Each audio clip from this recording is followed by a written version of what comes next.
Dude, I swear to God, I saw Andrew Dice Clay. He stopped in a comedy club and he's doing a bit. He's like, women shave their assholes. Back in my day, they used to hide their assholes with hair, like Helen Keller in The Addict. Oh, and everyone's like laughing that he made this mistake, and he picked up on the laughter and he goes, yeah, like Helen Keller in The Addict. He doubled down. And it's so funny to imagine these things. There's a blind and deaf woman hiding in an attic. Like, where is everyone?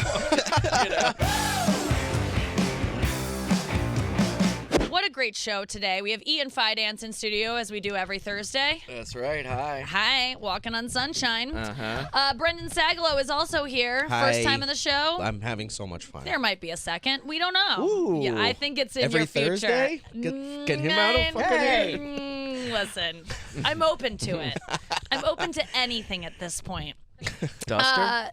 Yeah. And now in studio, we have Seth Green. Seth, how's it going? It's good, Nikki. How are you? I'm so good. Seth has a new movie out, his writing and directorial debut. It's called Changeland. Changeland? Changeland. Changeland. Yeah. Changeland, it's in select theaters and video on demand. I watched this film last night. I loved it. It's beautiful. Oh, thanks. It's funny. It's captivating. It's all of those things. I really appreciate that. I feel like I went on vacation with you. Yes, it is definitely designed to be a cinematic vacation that you can take from a movie theater or your house. That is how I. Yeah. Because my producer Noah had watched it before I watched it and said, I just watched Seth's movie and now I have to go to Thailand. Oh, and good. And I was like, haven't you known that Thailand's great anyway? But you're right. I've been to Thailand before, and this made me want to go again. I mean, you really do a service to the country to show how fun it is there, Well, and how thanks. cool and beautiful. I was really inspired by the place itself, and all of the things that the characters do in the movie are something that you can go do in real life. In each instance, it was something I had done and thought, I'm living in a movie. And so I just constructed a narrative that would support being able to visit all those places. That's so cool. So you had had vacation there for a while? My buddy Dan and I went on vacation in Thailand, and everywhere we went, people assumed we were a romantic honeymooning couple. And so they went out of their way to give us like a beautiful romantic experience. That's great. Drinks with 2 straws in it. And Champagne. all of free it. champagne. Our beds littered with rose petals. And just everyone going, it's like, we just want you to be in love today. That's so That's nice. gotta be so. We're just friends. That's so. gotta be so annoying after a while. The third rose petal on the bed, you're like, all right, get off. It honestly just we even do it in the movie. You just get to the point where you're like, yeah, fine, whatever. Thank you. Thank you. I appreciate the way that this was intended.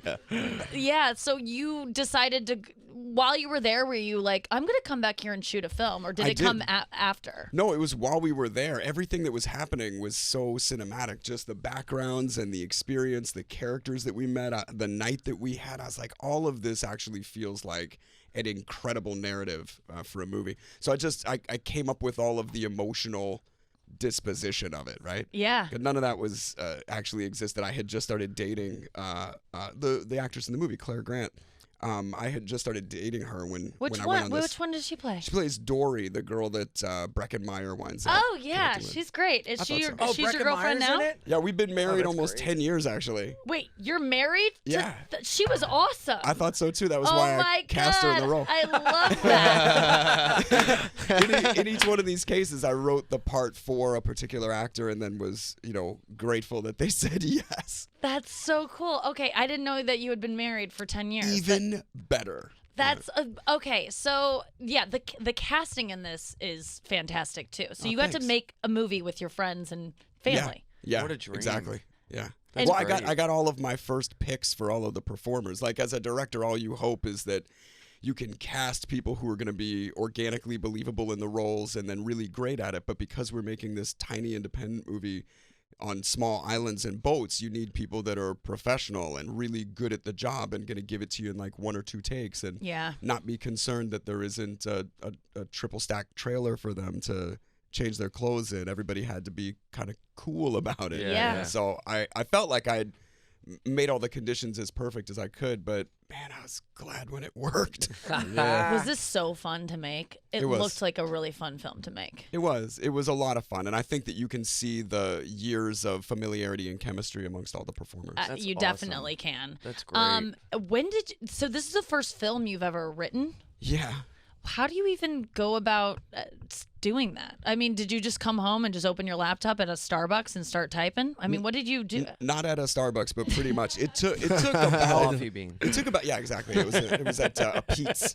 It took about 8 years from the time I went on this trip to the time we were actually making the movie, and I completely rewrote the script 6 times. Where I still knew all the set pieces, but I needed a more compelling story, or I wanted a better take on the characters, and different things just sort of happened to me in that time that made me understand a little more clearly what I wanted to say and what characters could be highlighted how. Yeah. Jesus. When you were actually on this trip and you were like, oh, this is actually gonna be kind of cool. Were you like taking notes while you're like hanging out? Kind of. I mean, I joke that I was essentially location scouting while I was on vacation, definitely. but I made notes about different people that we met, or the way that something felt, or just an environment, a sequence of events that, because it happened that way, it just felt a specific way. And so my whole goal was to present that to an audience and translate it in a way that people would feel the same thing I felt. Right. Again, Seth Green is with us. His movie is Changeland. It's in theaters and on video on demand. I really recommend this film. It is, from the get-go, so compelling and so visually stunning and funny and quirky. My favorite, the opening is so good. You just despondent traveling. There's like the opening shots of you just staring into the abyss, kind of depressed, because it's a guy going through a hard time in his relationship, which kind of is the impetus for him going abroad with his friend, which is supposed to be like a honeymoon with your, or not a honeymoon, but a romantic vacation with your wife. A prepaid second honeymoon that was going to be a surprise for my character's wife, and on the eve of surprising her, you discover she's been having an affair, and so instead of confronting her, he gathers his old best friend, which you come to realize he's a little estranged from, and they go on this trip together to figure out what to do. Oh, that's great. And so from my character's perspective, he's cowardly running away from the confrontation, and from his best friend's perspective, it's a badass move to ditch town on your anniversary without even a word to your wife. Yeah. When you're directing yourself, how do you check? Do you just go back and I mean, I know this is like a, how do you make sure you look good? Do you yell action and then run into the scene, like, and you have to be standing there, action, and then get right into your dialogue. No, I had an AD that would call action for me, especially if I was in a scene. If I was behind the camera, I'd call action. But it's a little challenging. It took a lot of compartmentalizing and a ton of preparation. I just had to be really prepared in each category. So I had to be really prepared as an actor, so that I didn't have to ask myself questions, or so that I could make minimal adjustments. And I had to be incredibly prepared as a director, so that I could multitask. But also it took having awesome people around me. You know, if I'm in a scene with Brecken and I'm not the best at it, he'd be like, you could do that better. Yeah. That would. I'd be like, tell me what. That would crush me. Yeah, Well, any kind of If he was criticism. like, you could do that better, I'd be like, fuck you, But I man. think that's good I'm to just push not- you. Yes. Yeah, the point of surrounding yourself with friends or professionals that you really trust the opinion of is that they will give you the goods, and no one's going to let you screw up like that. Right. No one's going to leave you hanging out there. Of course. You know what I And mean? that- Yeah. That's great they believe enough in the project to like not just show up to act, but to show up to make it better, to enhance everything that they're in. Absolutely.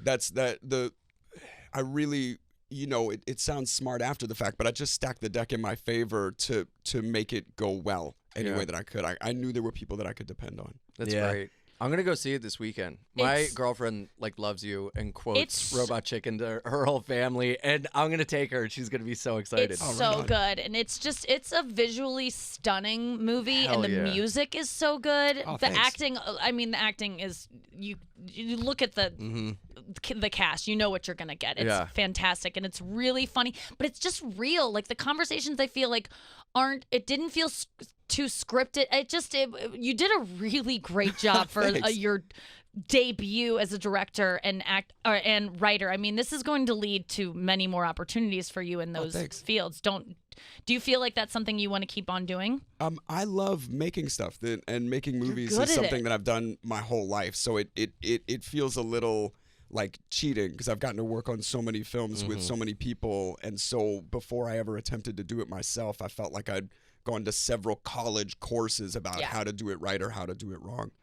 I'm glad you mentioned the soundtrack. That was something I put a lot of work into. In most cases, the music was selected or a scene was written around a particular song. Yes. And so I had to go out to each of these artists personally and say, hey, say yes, because if you don't, I'm totally fucked. Like That's like the if you say running no. theme with this movie. You're like, I need this specific actor. I need this specific song. And if it doesn't work out, it won't work out in my head. It's chemistry, you know. It's a kind of alchemy that if you get all the right elements together, the end result is a movie that's watchable. I mean, I don't know if this will be people's favorite movie. I don't expect it to make a ton of money, but I hope that anybody that watches it feels what we set out to give them. That's great. Well, every time a song would start, I'd be like, how much did this cost? Oh, and then what about this one? I mean, I was looking the music for my special, and it's like any song that you even have maybe heard of a little bit is so expensive.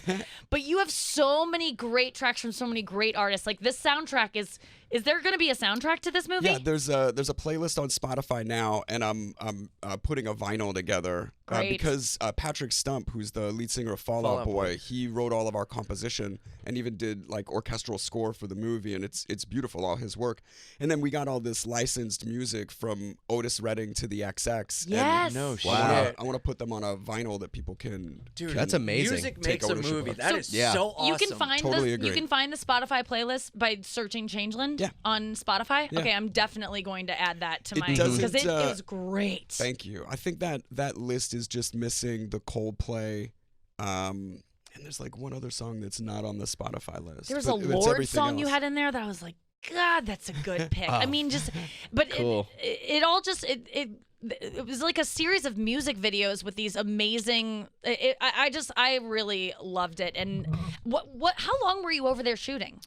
We shot for about 4 weeks, like 24 days. So it was 6-day weeks. But I was over there almost 3 months this go. I had 5 weeks of prep and then 2 weeks of wrap down. Damn. And when did you shoot this?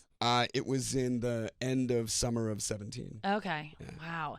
And then have you known Brecken for a while? Yeah, Breck and I met when we were teenagers, and we really connected young. What film? We met because we both auditioned for all the same stuff. Yeah. And then I told the story before. So have you before. ever been in a film together? Like, yeah, we did Rat Race together. He's in. All We got to do Josie and the Pussycats together. Okay. He cameos in Can't Hardly Wait. And That's then we've right. Jesus, man. collaborating on Robot Chicken for the last 15 years. Oh yeah. Okay. You just named so many good movies. Oh, thanks. I And then know. Brecken Oh my created a God. show called Men at Work. I played a homeless guy. Oh, that's on that. right. Yeah. That's so fun to make a film. Anytime, with your best friend. anytime Brecken and I can work together, I know it's going to go well. He and I have such excellent chemistry together and such a trust and confidence with one another. There really was no one else for this part. Can we talk about Can't Hardly Wait? Sure. Like Talk about a maybe soundtrack. I know. yeah. No Holy kidding. shit. I was so obsessed with that movie in middle school, high school. I mean, it defined.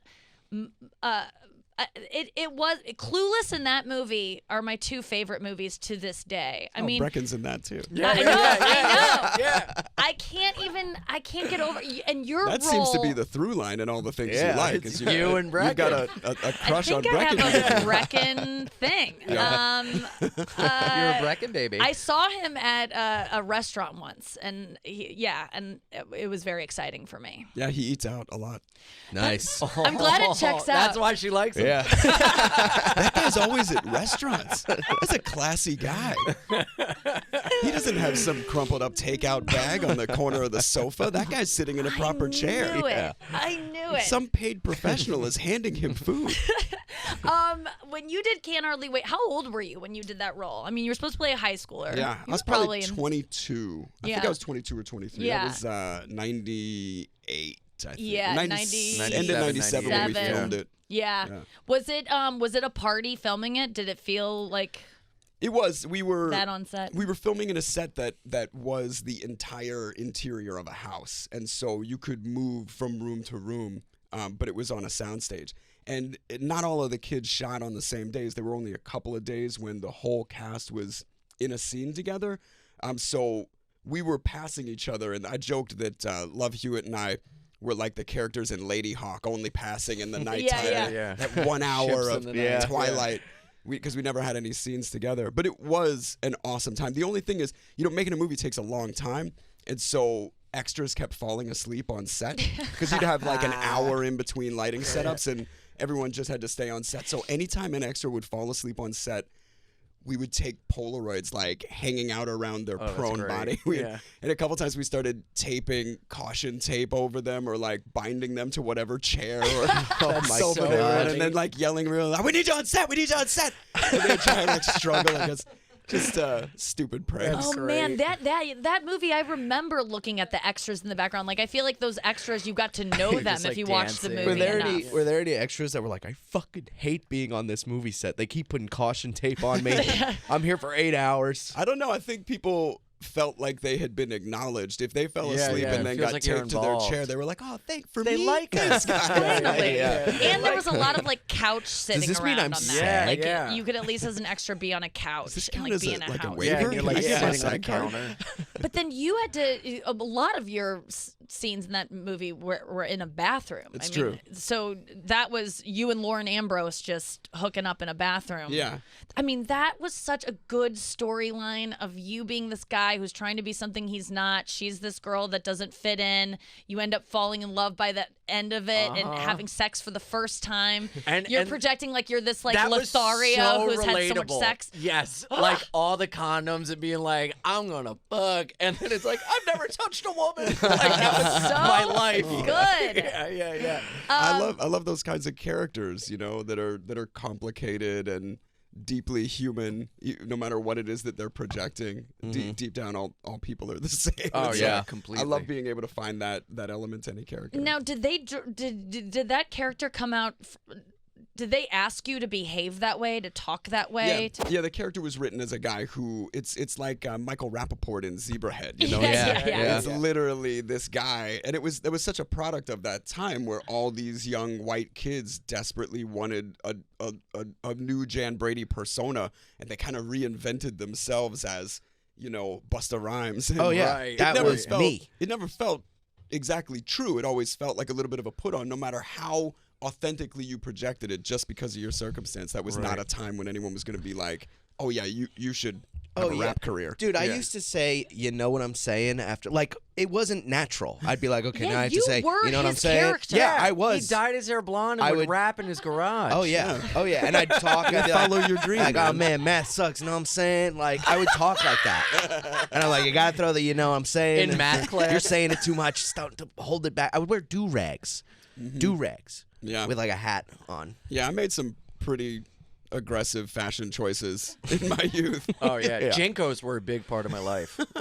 God, you're just like searching for any kind of identity. Yes. Did you, Brendan? Did you also pretend like you had been laid like a ton? Yeah, definitely. I remember I was getting a haircut, and this was when I was still a virgin, and the guy cutting my hair was like, "How'd you lose your virginity?" He asked me, and I made it up. I just went, I was in a car with a girl. I had no idea. I didn't have sex at all, so I was just making it. He was like, "What did she look like?" I made up a girl. I was like, like blonde hair, like. Yeah, but at least it's that, and you're not like, I took my penis out of my pants and with my fingers I put it into her vagina, and we had the sex together. Great. I was at wrestling She was camp. all creamy. She got so creamy and stinky. Isn't that what it is? Isn't that right? What is that when he says the 40-year-old virgin when he says, Bags "Oh of yeah, they're sand." like balloons of sand." Yeah. That's what the boobs feel like in person when you touch them with your hands. I mean, I couldn't believe with penises, like if you would have asked me if I would have had to come up with like what a penis is like before I had sex, like I didn't know that they could go any more than a right angle. Like I didn't know they could go all the way up. That like still an inch mystifies from me. the tummy. Well, I remember hearing guys would tuck it into their pants, Belt, yeah, into their the belt, and I'd boner be like, tuck. how could you do that? Yep. But you can do a lot of things with dicks I didn't understand. Oh yeah. Well, Yeah. also that when you're young and desperately trying to hide the fact that you have no control over your body, Oh, your man. body Yeah. is constantly selling you out. Oh yeah. Oh yeah. I mean, popping boners in does it happen in high school too? Yeah. I You got to put a book bag over your When crotch in does first it stop? period. Does it? I have does a it happen boner right as- now. Into it was definitely It's all creamy. It didn't Smells It's all stinky. stinky and creamy. I got a stinky dick. When do you stop getting random boners? When can you start trusting your body? When does that happen exactly? I think you just have to go with it. Because when you're in high school, you're like, stop. And now I'm like, live your life, dude.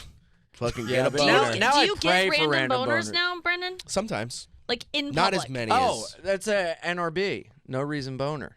Oh, and no reason boner. Yeah. I have Just to, a like- boner for no reason. There's got to be an PB, like a no reason public boner too. Mm-hmm. Yeah, Oh, yeah, yeah. Because yeah. in the Like the privacy of subways your own kinda- space.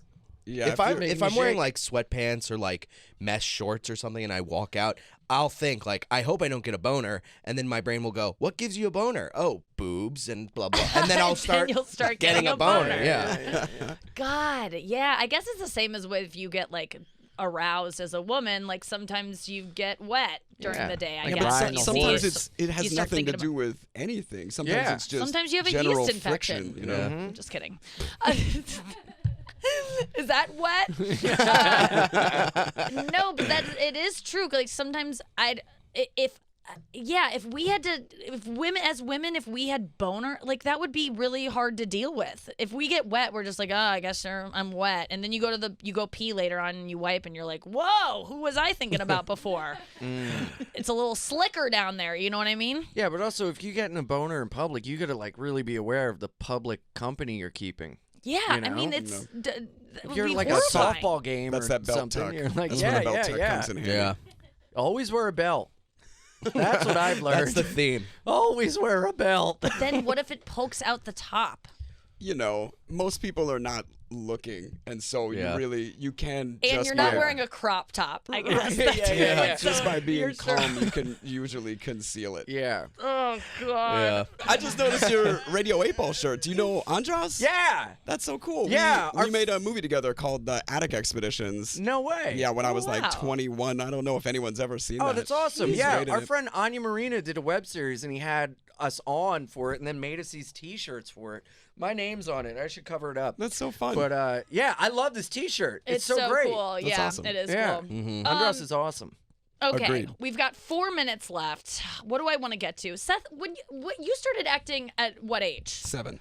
7. Is that something that you were begging to do, like begging your parents to do, or Yeah. was it something that they were like, "You're good, you should try this"? No, they wanted nothing to do with it. My parents were like lower middle class teachers in Philadelphia, Yeah. and I was this obnoxiously, oddly driven kid who knew from a young age that I was supposed to be doing this and just relentlessly pursued it. And do you look back on yourself then and you're like, where did this confidence come from? Like, what this bold kid? Because I feel like, do you still feel like you're that kid, or do you relate to him still? I still feel like this is what I'm meant to do. I never feel more like myself than when I'm performing. And I still feel most at home amongst the artists and performers. That's what makes the most sense to me. Yeah. And everything else is just something that I've learned along the way, like how to not go crazy or spend all my time desperately insecure or deeply depressed. Yeah.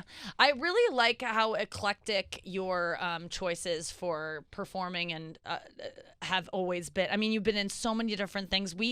I was so excited to be a part of something you were in, which is the historical roast. so Which you good. crushed, by the way. You're so Thank funny you. in that. Likewise, man. Like, you raised the bar that day in terms of performance. You played David Bowie. I played Kurt Cobain. It was the roast of Freddie Mercury. It's on Amazing. Netflix now. Historical roast. So fucking good. Thanks, man. That Yeah, day. it That was show is awesome. I've seen a bunch of episodes of it now. I'm so And proud it's of Jeff. educational Wow. too. Yeah, me too. You're like It relearning is. things. Yeah. He It's made fantastic. a really funny point. He said, modern audiences don't know the difference between Anne Frank and Helen Keller. So if nothing else, this is going to provide some context. Yep. I'm an alligator boy. I'm an alligator boy. I'm an alligator boy. I'm an alligator boy. I ain't no crocodile kid. I ain't no crocodile kid. I ain't no crocodile kid. I ain't no crocodile kid. I'm an alligator boy. I'm an alligator boy. I'm an alligator boy. I'm an alligator boy. Okay, that's an original song that Andrew wrote that he sang for my parents. And I thought they liked him so much that I thought that, I can't wait till he sings Alligator Boy. That will infuriate my dad in so many ways because it's not a song, it's not good, his singing is terrible. There's two lyrics. But it comes from a place of honesty and truth and realness. And that's what I think EJ likes about me, because I'm not fake. And I'm open, and through Alligator Boy, he sees that in me. No, everything else about you is true. Alligator Boy, there's no truth in that song. No one's ever described you as an alligator boy or a I'm crocodile. from Florida. Okay, but that's And not I ain't no true. crocodile kid.